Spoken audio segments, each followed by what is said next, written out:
The Reconstruction era was one of the most transformative periods in American history.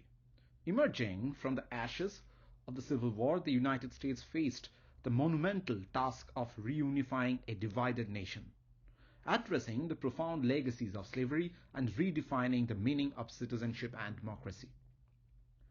Today's lecture examines the era in detail, focusing on the key figures, policies, achievements, and failures that shaped this pivotal period. The Civil War had torn the United States apart, leaving the nation physically, economically, and socially shattered. Over 620,000 lives were lost, countless more were injured, and the South lay in ruins.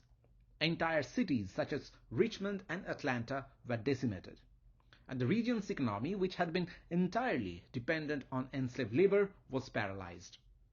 For formerly enslaved African Americans, freedom was both a long-awaited triumph and a daunting challenge. While emancipation ended legal slavery, it did not resolve the questions of land ownership, political participation, or social equality. As newly freed individuals celebrated their liberty, they also faced a precarious future. The challenge of Reconstruction was not simply rebuilding the nation's infrastructure, but addressing the deeper issue of what freedom and equality would mean in practice. President Abraham Lincoln's approach to Reconstruction reflected his belief in reconciliation over retribution. Aware of the deep divisions within the nation, Lincoln sought to reunify the country as swiftly and painlessly as possible. His 10% plan, announced in 1863, offered a relatively lenient path for Confederate states to rejoin the Union. Under this plan, if 10% of a state's voters pledged allegiance to the Union and accepted the abolition of slavery, the state could form a new government and be readmitted. Lincoln's vision was underscored by his commitment to healing rather than punishment.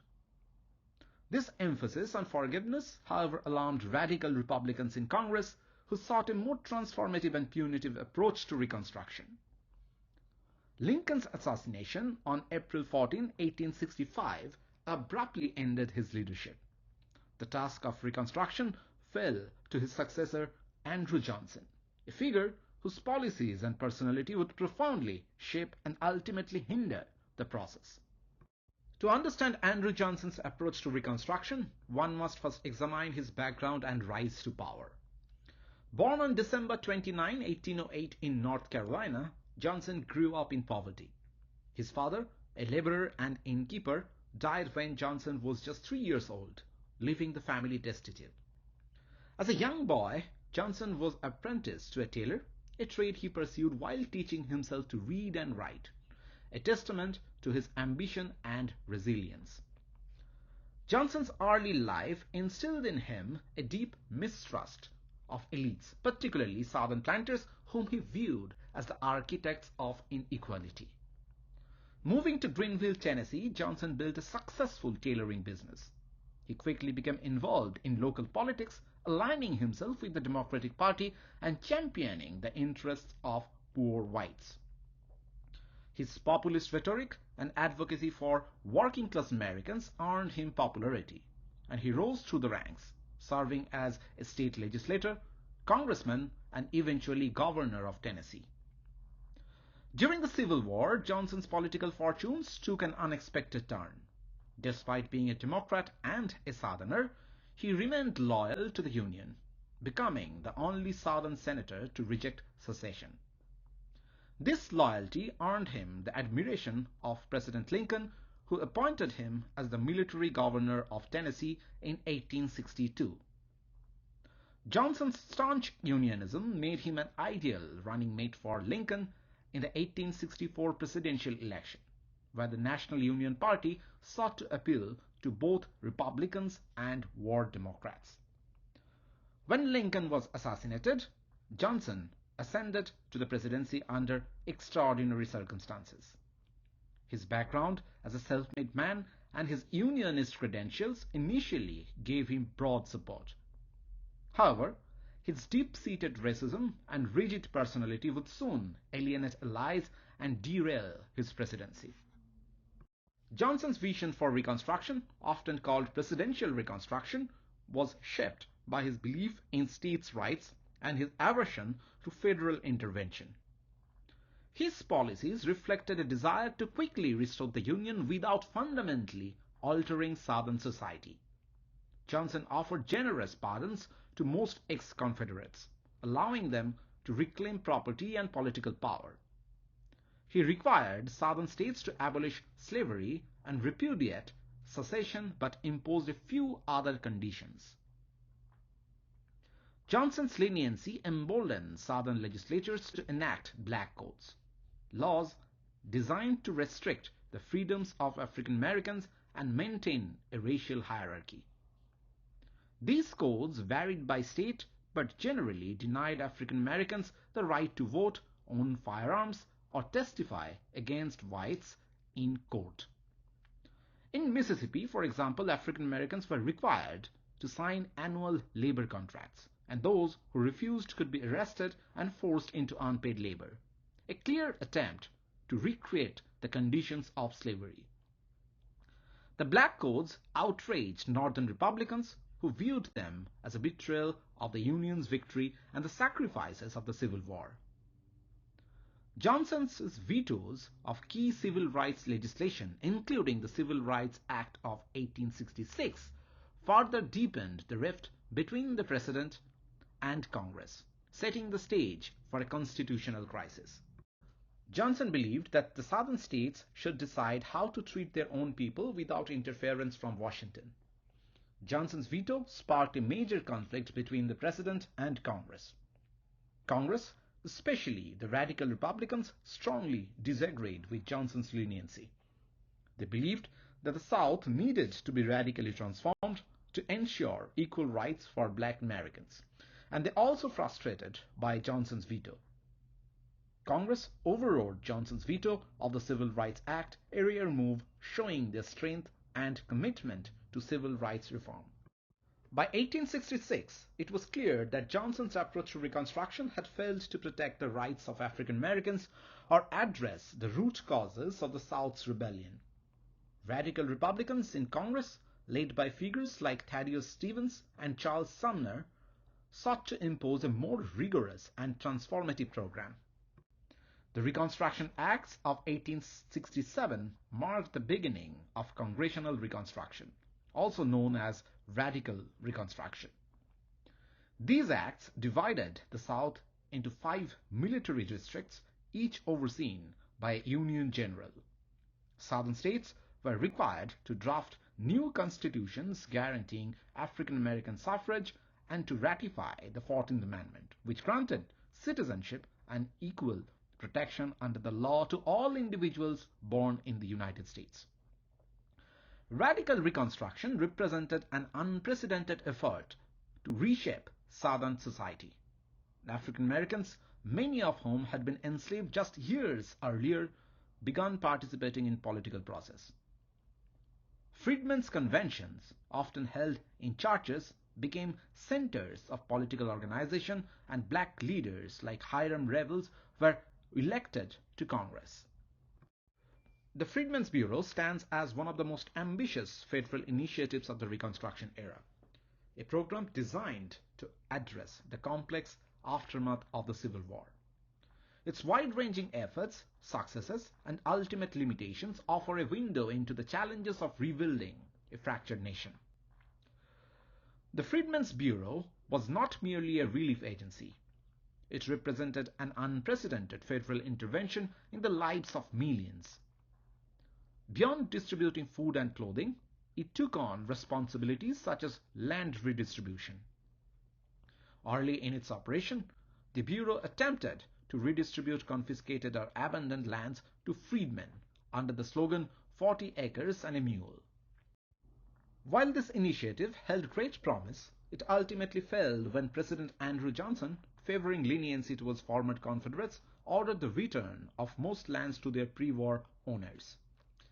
This decision dealt a devastating blow to African Americans' aspirations for economic independence. The Bureau established special courts to protect freedmen from exploitation and violence, as many Southern courts were biased against African Americans. Bureau agents frequently represented freedmen in legal disputes, advocating for their rights in cases involving labor contracts, family reunifications, and criminal charges. The trauma of slavery had ripped countless families apart. The Bureau became a critical resource for freedmen searching for lost relatives, posting advertisements in newspapers and maintaining records to facilitate reunions. Though not always successful, these efforts underscored the Bureau's recognition of the centrality of family to African American life and recovery. The Bureau's emphasis on education was perhaps its most transformative contribution. Literacy symbolized freedom and empowerment for former slaves, and the demand for education was overwhelming. African Americans actively participated in the creation and maintenance of schools, often donating land, labor, and money to support these institutions. Churches, already vital centers of community life, frequently doubled as schools. The Bureau recruited Northern teachers, many of them women from abolitionist organizations and missionary societies. Their work was dangerous and often thankless, as they faced threats and violence from hostile locals. Yet they persisted, inspired by the belief that education was essential for freedom.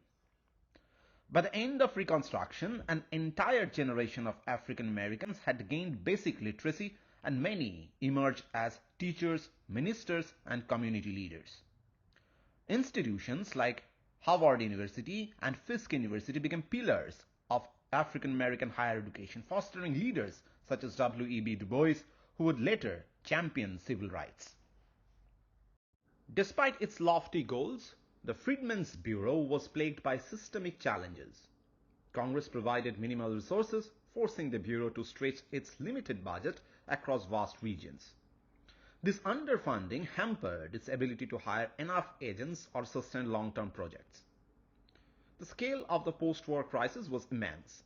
With millions of newly freed individuals needing assistance, the Bureau's small staff, often one agent per several counties, was woefully inadequate. White Southerners, unwilling to accept the new social order, viewed the Bureau as an oppressive symbol of Northern control.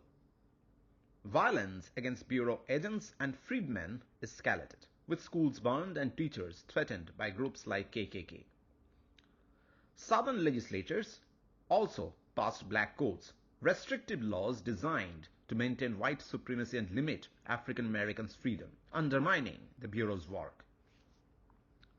The Freedmen's Bureau was not just an institution.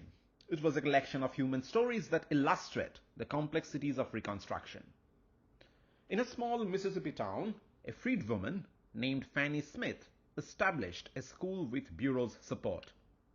Despite threats from white supremacists, she persisted, teaching dozens of children by day and adults by night.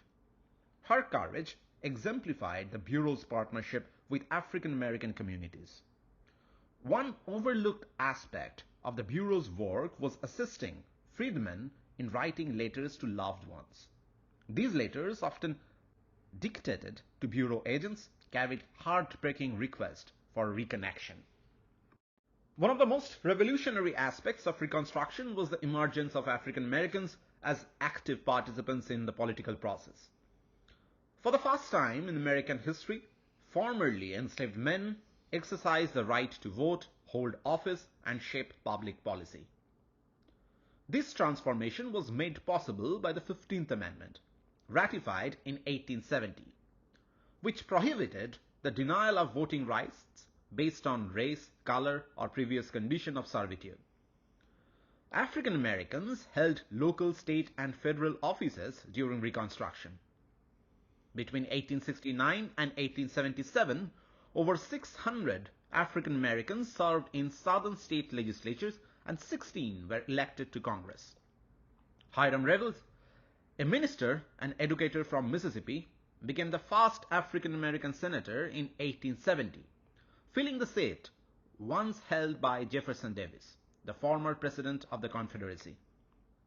These achievements were not without backlash.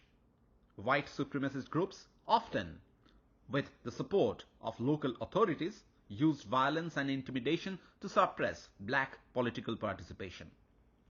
Groups like KKK, the White League, and the Red Shirts orchestrated campaigns of terror targeting African American voters, politicians, and their allies. Despite these obstacles, the political participation of African Americans during Reconstruction demonstrated the transformative potential of democracy. It also revealed the limitations of federal power in protecting the rights of marginalized groups, a challenge that would become increasingly apparent as Reconstruction faded. While political participation was a significant achievement, the economic realities of the post-war South remained grim. The abolition of slavery had destroyed the foundation of Southern economy, leaving plantation owners without a labor force and freedmen without land or resources. Efforts to redistribute land to freedmen, such as General William T. Sherman's Special Field Order No. 15, which promised 40 acres and a mule, were short-lived. President Andrew Johnson reversed these efforts, resorting confiscated lands to former Confederates. As a result, many freedmen were forced into sharecropping, a system in which they worked land owned by white landlords in exchange for a portion of the crops. While sharecropping allowed freedmen a degree of autonomy compared to slavery, it often trapped them in cycles of debt and dependency. Landlords frequently manipulated contracts to ensure that sharecroppers could never achieve financial independence, perpetuating a system of economic exploitation. The Southern economy also faced broader challenges. Railroads, factories, and farms had been destroyed during the war, and the region struggled to attract investment. Efforts to modernize the South's economy were slow and uneven, leaving it dependent on agriculture for decades. The Reconstruction era was marked by a violent backlash against the social and political changes it sought to implement. White supremacist groups emerged across the South, determined to restore the racial hierarchy that slavery had enforced.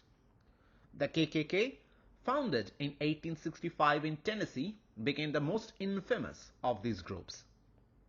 Its members targeted African Americans who sought to exercise their rights, as well as white Republicans and Northern officials. Nighttime raids and lynching were common tactics. Entire communities lived in fear, and elections were often marred by intimidation and fraud. The federal government responded with the Enforcement Acts of 1870 and 1871, which aimed to suppress KKK activity and protect African American voters. These laws gave the federal government unprecedented power to intervene in state affairs, including the use of federal troops to restore order. While these measures were temporarily effective, the federal government's commitment to Reconstruction waned over time. The disputed presidential election of 1876 marked by the beginning of the end of Reconstruction. The Republican candidate Rutherford B. Hayes and Democrat Samuel J. Tilden faced off in one of the most contentious elections in American history. Tilden won the popular vote, but disputes over electoral votes in several states left the outcome undecided. To resolve the impasse, Congress established a bipartisan commission which ultimately awarded the presidency to Hayes. In exchange, Hayes agreed to withdraw federal troops from the South, effectively ending Reconstruction. This agreement, known as the Compromise of 1877, marked a turning point in American history. With the withdrawal of federal support, Southern Democrats regained control of state governments and began implementing policies of racial segregation and disenfranchisement.